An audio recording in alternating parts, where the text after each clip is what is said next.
कल जो रामचरितमानस का पाठ जो हम लोगों ने शुरू किया था, उसी के कंटिन्यूएशन में दूसरे अध्याय की शुरुआत करता हूँ और उम्मीद करता हूँ कि आप लोगों को अच्छा लगेगा।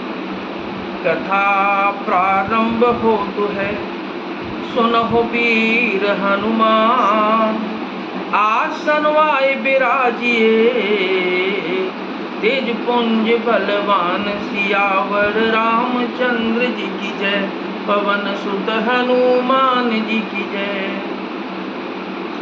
सुन समुझहि जन मुदित मन, मज्जहि अति अनुराग, लहहि चार फल अछत तनु, साधु समाज प्रयाग, सियावर रामचंद्र जी की जय। जो मनुष्य इस संत समाज रूपी तीर्थराज का प्रभाव प्रसन्न मन से सुनते और समझते हैं और फिर अत्यंत प्रेम पूर्वक इसमें गोते लगाते हैं, वे इस शरीर के रहते ही धर्म अर्थ काम मोक्ष चारों फल पा जाते हैं। मज्जन फल पे खियत काला, का कहो हे पेख बकहूँ मराला, सुने आचरज करे जन कोई, सतसंगति मही मानहि गोई। इस तीर्थराज में स्नान का फल तत्काल ऐसा देखने में आता है कि कौवे कोयल बन जाते हैं और बगुले हंस। यह सुनकर कोई आश्चर्य न करे, क्योंकि सत्संग की महिमा छिपी नहीं है।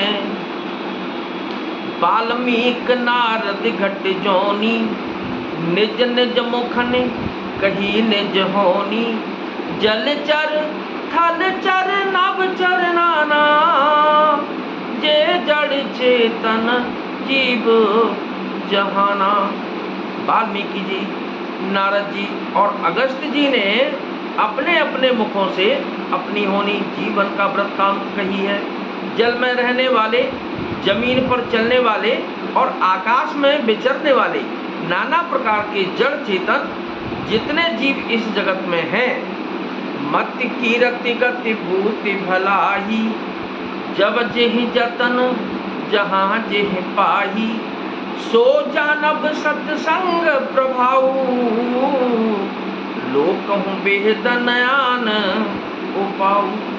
उनमें से जिसने जिस समय जहाँ कहीं भी जिस किसी यत्न से बुद्धि, कीर्ति, सद्गति, विभूति, ऐश्वर्य और भलाई पाई है, सो सब सत्संग का ही प्रभाव समझना चाहिए। वेदों में और लोक में इनकी प्राप्ति का दूसरा कोई उपाय नहीं है। बिनु सत्संग विवेक न होई, राम कृपा बिनु सुलभ न सोई, सत्संगत मुद मंगल मूला, सोई फल सिद्धि सब साधन भूला। सत्संग के बिना विवेक नहीं होता और श्री रामचंद्र जी की कृपा के बिना वह सत्संग सहज में मिलता नहीं। सत्संगति आनंद और कल्याण की जड़ है। सत्संग की सिद्धि प्राप्ति ही फल है और सब साधन तो फूल हैं। सत सुधरहि सत्संगति पाई, पारस परस कुधात सुहाई, विधि बस सुजन कुसंगत परहि, मन मन समनिज गुण अनुसरहि। दुष्ट भी सत्संगति पाकर सुधर जाते हैं, जैसे पारस के स्पर्श से लोहा सुहावना हो जाता है, सुंदर सोना बन जाता है। किंतु दैव योग से यदि कभी सज्जन कुसंगति में पड़ जाते हैं, तो वे वहाँ भी सांप की मणि के समान अपने गुणों का ही अनुसरण करते हैं। अर्थात जिस प्रकार सांप का सत्संग संसर्ग पाकर भी मणि उसके विष को ग्रहण नहीं करती तथा अपने सहज गुण प्रकाश को नहीं छोड़ती, उसी प्रकार साधु पुरुष दुष्टों के संग में रहकर भी दूसरों को प्रकाश ही देते हैं। दुष्टों का उन पर कोई प्रभाव नहीं पड़ता। विधि हरिहर कवि को वेद बानी, कहत साधु मही मास कुचानी। सो मोसन कही जातन कैसे, साक बनिक मनी गुण गण जैसे। ब्रह्मा विष्णु शिव कवि और पंडितों की वाणी भी संत महिमा का वर्णन करने में सकुचाती है। वह मुझसे किस प्रकार नहीं कही जाती। जैसे साग तरकारी बेचने वाले से मणियों के गुण समूह नहीं कहे जा सकते। बंदहु संत समान चित, हित अनहित नहीं कोई। अंजलि गत शुभ सुमन जिमी, सम सुगंध कर दोई।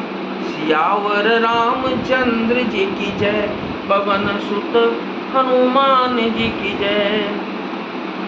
मैं संतों को प्रणाम करता हूँ जिनके चित्त में समता है, जिनका न कोई मित्र है और न शत्रु।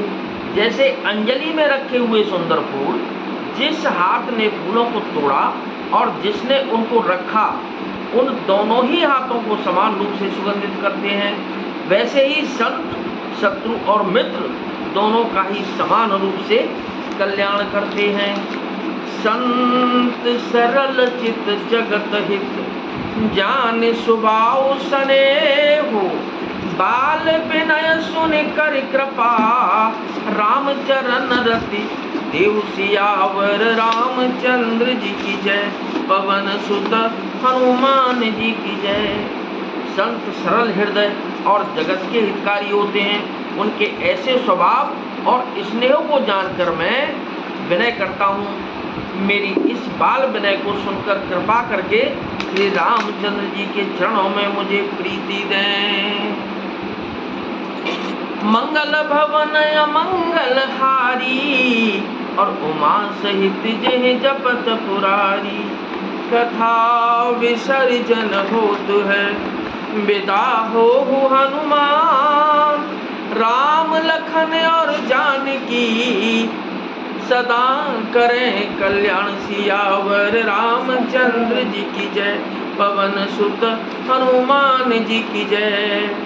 अगर आपको यह प्रसंग अच्छा लगा हो तो आपसे निवेदन है कि आप जो है इसको सब्सक्राइब करें, और अच्छा लगा हो तो इसको फॉरवर्ड भी करें। बहुत बहुत धन्यवाद।